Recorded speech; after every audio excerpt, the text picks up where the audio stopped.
Right there. How's this? Perfect. Ça y est, on y est. En 2026, c'est-à-dire demain, les Américains pourront s'offrir un robot domestique. Il s'appelle Neo. Il sert à boire, s'occupe de la vaisselle et range les courses. Neo est un robot domestique autonome qui se charge des tâches ennuyeuses et routinières de la maison afin que vous puissiez vous concentrer sur ce qui compte pour vous. Ça, c'est la promesse. Mais quand le Wall Street Journal l'a testé, chaque geste du robot, chaque porte tirée, chaque verre saisi était en fait piloté par un humain. Pourquoi sortir un robot autonome qui ne l'est pas vraiment ?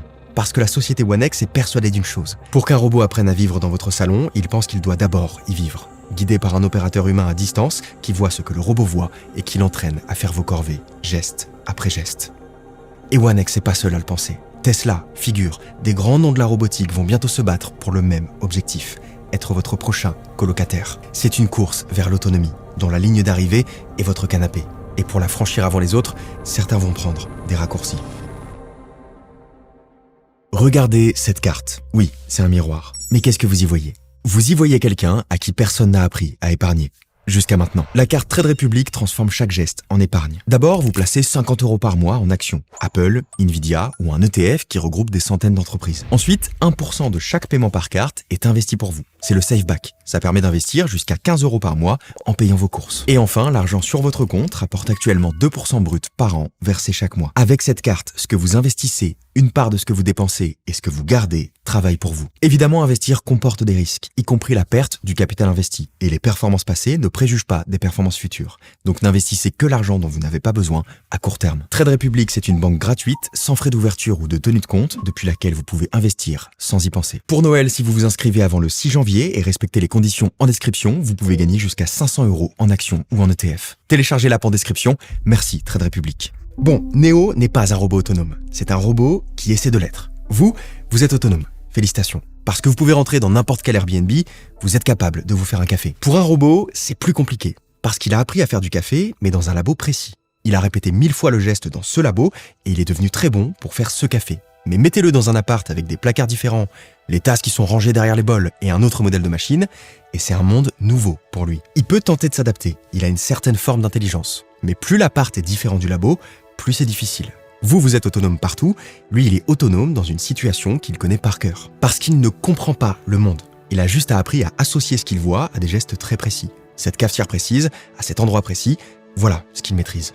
Un robot industriel peut assembler une voiture dans une usine et échouer à soulever une tasse parce qu'il n'a jamais vu cette forme de anse. Alors qu'est-ce qu'il faut pour construire un robot vraiment autonome ? Il faut avoir enregistré d'énormes quantités de situations, des millions de cafetières différentes dans des millions de cuisines. Sauf que One X ne peut pas envoyer un ingénieur chez vous, ni chez vos voisins, ni dans les millions de foyers où ils veulent que Neo apprenne à vivre. Alors ils font l'inverse. Ils vous vendent le robot et au passage, ils s'offrent un accès à votre foyer. Imaginons que vous lui demandiez de plier une chemise et que Neo ne sait pas comment s'y prendre. Sur l'app, vous choisissez un créneau horaire qui vous arrange, quand vous n'êtes pas chez vous par exemple, et chez One X, un opérateur humain enfile un casque VR, voit ce que le robot voit, prend le contrôle de ses mains et plie la chemise. One X appelle ça le mode expert. Un expert de chez eux prend le contrôle de votre robot à distance. Mais l'opérateur ne fait pas que plier la chemise, il récolte une donnée. Voilà à quoi ressemble une chemise froissée dans cet appartement, sous cet éclairage, et voilà le geste pour la plier. Cette donnée n'améliore pas que votre robot, elle nourrit le modèle central. Si One X l'intègre à ses données d'entraînement, elle améliore le comportement de tous les robots. C'est un contraste social. L'idée, c'est que plus Neo entre chez des gens, plus il voit de chemises froissées et de modèles de cafetière, plus les opérateurs le guident et plus il se rapproche d'un robot qui n'a plus besoin d'eux. Ça, c'est la théorie. Mais il y a une chose qui me gêne. One X ne vend pas Neo comme un robot autonome, mais comme un robot domestique autonome par défaut.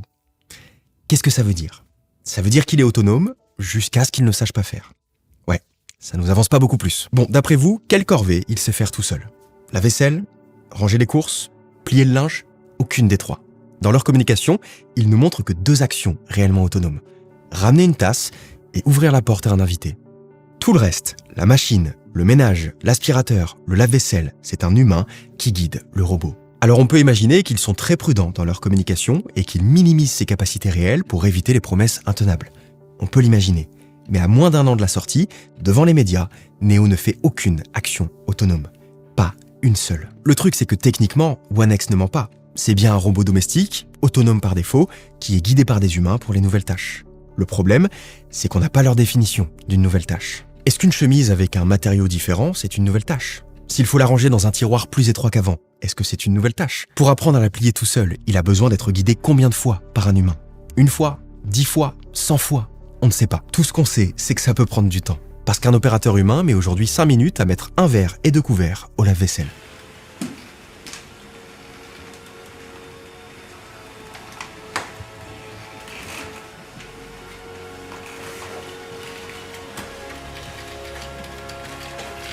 And that took 5 minutes. En autonomie complète, est-ce que ça mettra encore plus de temps ? Combien de fois plus ?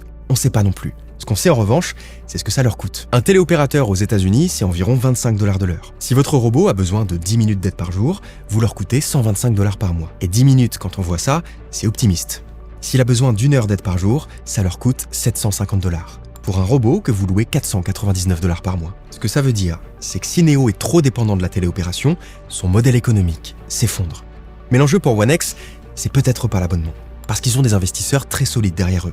OpenAI, par exemple. Ce que les investisseurs achètent, c'est pas des parts sur les 499 $ par mois. C'est de la donnée. Chaque chemise pliée, chaque frigo ouvert, chaque lave-vaisselle rempli entraîne les modèles de OneX, améliore leur techno et leur donne une avance sur un marché qui n'existe pas encore. Les investisseurs misent sur le fait que les pertes potentielles à court terme financeront l'empire de demain. Et chaque geste d'un téléopérateur, c'est du carburant pour le modèle qui finira par le remplacer. Ça, c'est le plan. Et OneX a besoin qu'il marche. Parce qu'ils vendent des robots qui ne seraient pas commercialisables sans cette béquille humaine.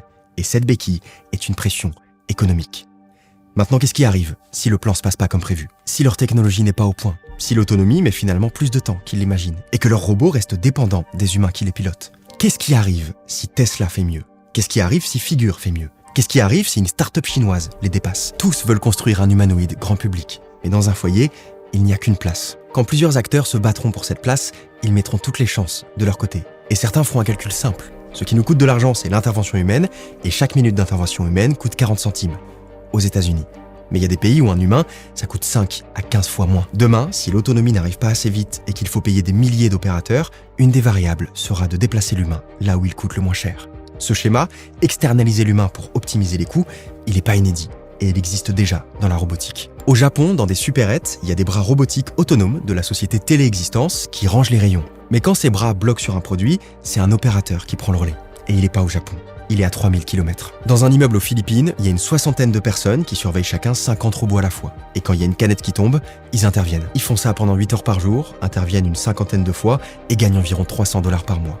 Sans couverture santé, sans retraite et avec la nausée et la fatigue oculaire de la réalité virtuelle. Un opérateur aux Philippines voit la même chose qu'un opérateur au Texas. Il plie la même chemise, il produit la même donnée et il coûte 5 fois moins cher. Grand minimum.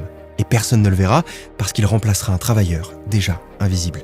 Un travailleur qui produit les données de sa propre obsolescence. C'est certainement transitoire, mais personne ne sait combien de temps ça durera. Et en attendant, cette transition s'organise en industrie. Téléexistence fait tourner ses robots dans plus de 300 supérettes au Japon depuis 2022. En août 2025, ils ont annoncé une Motion Data Factory, une usine à données de mouvement vendue à l'heure. S'ils construisent une usine maintenant, c'est probablement qu'ils pensent que ça va durer un peu. Alors est-ce que Neo finira par être piloté depuis l'autre bout du monde ? Personne ne le sait. Et il y aura des freins, de latence, d'éthique et de droit international. Mais la logique économique, si elle se confronte à une incapacité technologique, peut pousser dans cette direction.